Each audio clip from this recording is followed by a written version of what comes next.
తెలంగాణ రాజకీయాల్లో కాంగ్రెస్ కమ్యూనిస్టు పార్టీల సంబంధాలపై కొత్త చర్చ మొదలైంది. కేరళ ఎన్నికల నేపథ్యంలో కాంగ్రెస్ కమ్యూనిస్టు పార్టీల మధ్య పెరిగిన విభేదాలు తెలంగాణ రాజకీయాలపై కూడా ప్రభావం చూపుతున్నాయనే అభిప్రాయం వ్యక్తమవుతోంది. ఇప్పటికే ఇరు రాష్ట్రాల ముఖ్యమంత్రులు పరస్పరం తీవ్ర ఆరోపణలు చేసుకుంటుండగా తెలంగాణలో మాత్రం కమ్యూనిస్టులు కాంగ్రెస్తో మిత్రపక్షంగా కొనసాగుతున్నారు. అయితే రేవంత్ రెడ్డి కేరళలో కమ్యూనిస్టులపై తీవ్ర విమర్శలు చేయడం, పినరయ్ విజయన్ను ప్రధాని నరేంద్ర మోదీతో పోల్చుతూ వ్యాఖ్యలు చేయడం రాజకీయ వేడి పెంచింది.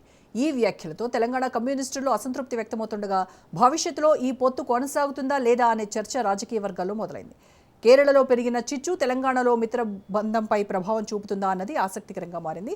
దీనికి సంబంధించి పూర్తి ఇన్ఫర్మేషన్ మా ప్రతినిధి రాజు లైవ్లో అందిస్తారు. రాజు, రేవంత్ కేరళలో పినరయ్ విజయన్ పై చేసినటువంటి వ్యాఖ్యలు ఏవైతే ఉన్నాయో ఆయన డైరెక్ట్గా అటాక్ చేశారు. పినరయ్ విజయన్ను మోదీతో పోలుస్తూ అవినీతి గురించి ఈ రకంగా మాట్లాడినటువంటివన్నీ కూడా ఇక్కడ తెలంగాణలో అగ్గి రాజేస్తూ ఉన్నాయి. ఇక్కడ కమ్యూనిస్టులు అందరూ కూడా రివర్స్ అవుతూ ఉన్నారు. అంటే కమ్యూనిస్టులు కేరళలోనేమో వైరము, ఇక్కడికి వచ్చేసరికి మిత్రత్వమా అనేది కార్యకర్తలు కావచ్చు, కమ్యూనిస్ట్ నాయకులు, పార్టీ నాయకులు కావచ్చు, వాళ్ళందరూ వెలిపుచ్చుతూ ఉన్నటువంటి పరిస్థితి.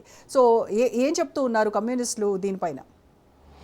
తెలంగాణలో ఒక కొత్త చర్చ అయితే జరుగుతూ ఉంది. ఎందుకంటే ఇటు కాంగ్రెస్ పార్టీతో ఇటు లెఫ్ట్ పార్టీలు పొత్తులో ఉన్నాయి. ముఖ్యంగా సిపిఐ పార్టీ ఇటు ప్రభుత్వంతో కలిసి కాంగ్రెస్ పార్టీతో కలిసి ఇప్పటికే పొత్తు ధర్మం పాటిస్తూ పొత్తులో కొనసాగుతున్న పరిస్థితి కనిపిస్తూ ఉంది. అయితే కేరళ ఎన్నికలు ఈ పొత్తుపై నీడలు చల్లే అవకాశం అయితే మనకు కనిపిస్తూ ఉందని చెప్పి రాజకీయ విశ్లేషకులు భావిస్తూ ఉన్నారు. ఎందుకంటే కేరళ ఎన్నికలకు సంబంధించి ముఖ్యమంత్రి రేవంత్ రెడ్డి ఇప్పటికే 2 దఫాలుగా కూడా కేరళకి వెళ్ళి ప్రచారం చేయడం జరిగింది.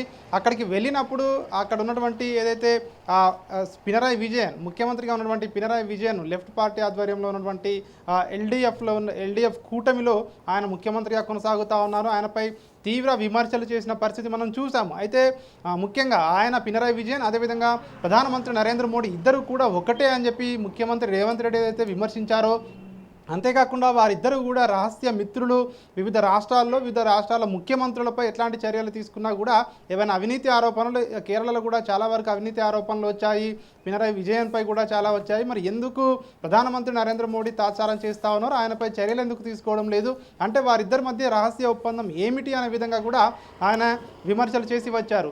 సో ఇప్పటికే 2 దఫాలుగా ఆయన వెళ్ళినటువంటి ఈ పర్యటనలో, ఈ ప్రచారంలో ఆ లెఫ్ట్ పార్టీలను, ముఖ్యంగా పినరయ్ విజయన్ కానివచ్చు, అదేవిధంగా లెఫ్ట్ పార్టీల కాలం చెల్లిపోయింది అని చెప్పి కూడా ఆయన విమర్శలు చేశారు. అయితే ఆయన చేసినటువంటి విమర్శలపై తెలంగాణలో ఉన్నటువంటి లెఫ్ట్ పార్టీల నాయకులు మాత్రం భిన్నంగా స్పందిస్తూ ఉన్నారు. ఎందుకంటే ముఖ్యమంత్రి రేవంత్ రెడ్డి గతంలోనే కమ్యూనిస్టులకు సంబంధించి శతాబ్ది ఉత్సవాలు ఖమ్మంలో ఏవైతే జరగడం జరిగిందో దానికి సంబంధించి ఆయన ముఖ్య అతిథిగా అక్కడికి వెళ్ళడం జరిగింది.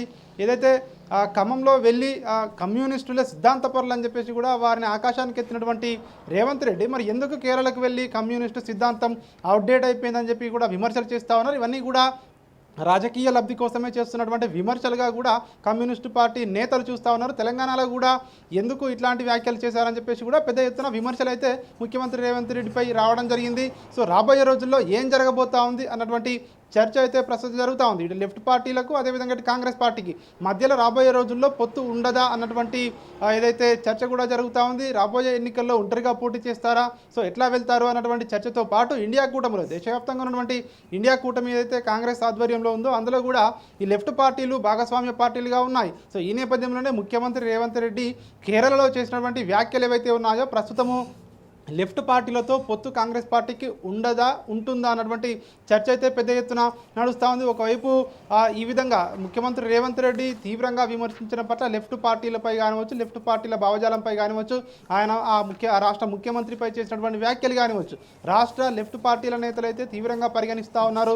ఒకంత మనస్తాపానికి గురయ్యారన్నటువంటి వార్తలు కూడా వస్తూ ఉన్నాయి. ఎందుకంటే ముఖ్యమంత్రి రేవంత్ రెడ్డి లెఫ్ట్ పార్టీలను పొగిడినటువంటి కొన్ని నెలల తర్వాతనే సో ఈ విధంగా వ్యాఖ్యలు చేయడం పట్ల వారు ఒకంత ఆశ్చర్యాన్ని వ్యక్తం చేస్తున్నటువంటి పరిస్థితి కనిపిస్తూ ఉంది. అయితే రాబోయే రోజుల్లో ఈ యొక్క విమర్శలు, ప్రతి విమర్శలు ఏవైతే ఉన్నాయో ఇవి ఈ లెఫ్ట్ పార్టీలకు కాంగ్రెస్ పార్టీకి మధ్యలో ఉన్నటువంటి పొత్తుపై ఎంత మేరకు ప్రభావం చూపిస్తాయి, రాబోయే రోజుల్లో ఈ పొత్తుకు బీటలు వారుతాయా? ఎందుకంటే ఇప్పటికే ఇటు లెఫ్ట్ పార్టీలకు ఇటు బీజేపీతో సిద్ధాంతపరంగా వైరం ఉంది, అదేవిధంగా ఇతర ప్రాంతీయ పార్టీలతో కూడా వైరం ఉంది. కాబట్టి సో ఖచ్చితంగా కాంగ్రెస్ పార్టీతో కలిసి రావాల్సినటువంటి ఆవశ్యకత, పరిస్థితి ఉంటుంది అని చెప్పేసి కూడా గతంలోనే పలుమార్లు చెప్పారు. అయినప్పటికీ ఇట్లాంటి పరిస్థితుల్లో ఇండియా కూటమిలో భాగస్వామ్య పార్టీలుగా ఉన్నటువంటి లెఫ్ట్ పార్టీలతో కాంగ్రెస్ పార్టీ ఎందుకు ఇట్లాంటి వ్యాఖ్యలు చేస్తూ ఉంది. రాబోయే రోజుల్లో ఈ పొత్తుకు సంబంధించి ఏం జరగబోతా ఉంది అన్నటువంటి చర్చ అయితే రాజకీయ వర్గాల్లో పెద్ద ఎత్తున జరుగుతూ ఉంది.